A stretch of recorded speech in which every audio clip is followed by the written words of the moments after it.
Viral হওয়ায় নেশায় নেশায় সাইজ করেছো বড়, বুকের জিনিস পেটে নামছে লাভ হয়নি কারো। হে মামারা, তোমার মোবাইলে কল আসছে। হ্যালো চন্দুরা, কি অবস্থা তোমাদের? নিশ্চয়ই ভালো আছো। আজকে বৌদিদের নিয়ে কথা বলবো না, সব শাহবাগীদের নিয়ে কথা বলবো। চলো, যারা ফেসবুকে দেখতেছো অবশ্যই ফলো বাটনটা অন করে রাখবে, যারা ইউটিউবে দেখতেছো চ্যানেলটাকে সাবস্ক্রাইব করে রাখবে পরবর্তী ভিডিওর জন্য। বেশি প্যাক প্যাক না করে চলো শুরু করা যাক আজকের ভিডিও।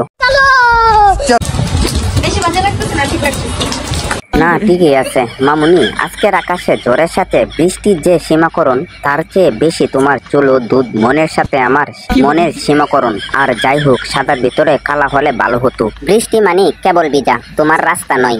কিছু না বলা কথা, কিছু না দেখানো অভিমান, কিছু দেখাও না দেখাও সবই তোমার পাছা বেজানো এক অনুভূতি। ভাবো, উঠতু বয়সের ছেলেরা তোমার এই ভিডিও দেখে হ্যান্ডেল মারার ছাড়া আর কোনো উপায় নাই। এভাবে সমাজটাকে নষ্ট করো না তুমি। চান্দুরা, মামুনির ক্যাপশন অনুযায়ী শাড়িটাই তো খুঁজে পাইলাম না। শাড়ি কি আসলেই পরা ছিল? তোমার দেখা তৃষ্ণা আমার কখনো ফুরাবে না। শাড়ি দেখালো নাকি অন্য কিছু বুঝাইলো বুঝলাম না তো। শাড়ি কই? পুরা শরীর তো উলঙ্গ দেখা যাইতেছে। চান্দুরা, মামুনি তো শাড়ি পরে নাই, পর্নো ফিল্মের প্রমোশন চলতেছে। শাড়ি নামের চতো কাজ কিন্তু একটাই, ভিউ কামানো। এখনকার ফ্যাশন মানে শরীরটা ডিস্বপ্নে আইটেম, কাপড় শুধু ডেকোরেশন। বাবু, শাড়ি ছাড়া আরো সুন্দর লাগতো, বিশ্বাস না হলে ট্রাই করে দেখতে পারেন। তাই তো চান্দুরা? দুধু দেখানোর প্রতিযোগিতা চলছে, যে যত বেশি ভালোভাবে দেখাতে পারবে সেই সুপারস্টার। এটা তো আর প্রতিযোগিতা না চান্দুরা, এটা তো মোরগ লড়াইয়ের মহিলা ভার্সন চলতেছে। একজন ভাবছে দেখাও মানেই খ্যাতি, আর দর্শকরা ভাবছে ওইরা এখন টিকটক না টিকটাক, সবই মনে করে নিজের সুপারস্টার। কিন্তু আসলে ওয়াইফাই ছাড়া ভিউ শুকানো মরতো। আস্তে আস্তে নদী সমুদ্র হয়ে যাচ্ছে। চান্দুরা এখন বলবে এটা আগে থেকেই সমুদ্র ছিল।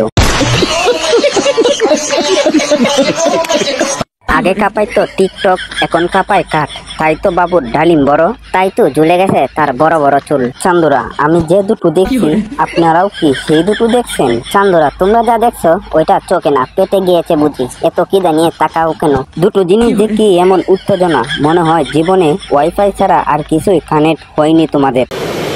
আচ্ছা, দাঁড়িয়ে না থেকে মধু খেয়ে নাও, দেরি করলে অন্য কেউ এসে খেয়ে নিবে। এই যে ভাই, ওই মধু খেয়ে ফেলার আগে আগে তুমি দেরি করলে মধু না পেয়ে অন্য একজন খেতে ফেলবে। তুমি থাকবে শুধু স্মৃতি চেয়ে।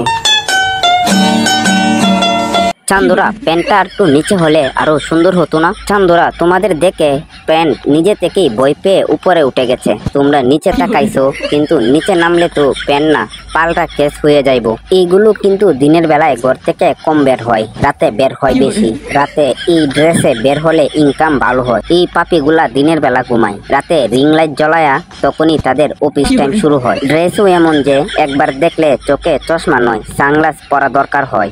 দিনে নামাজ, রাতে ইনকাম, ডাবল শিফটের রানী ওরা।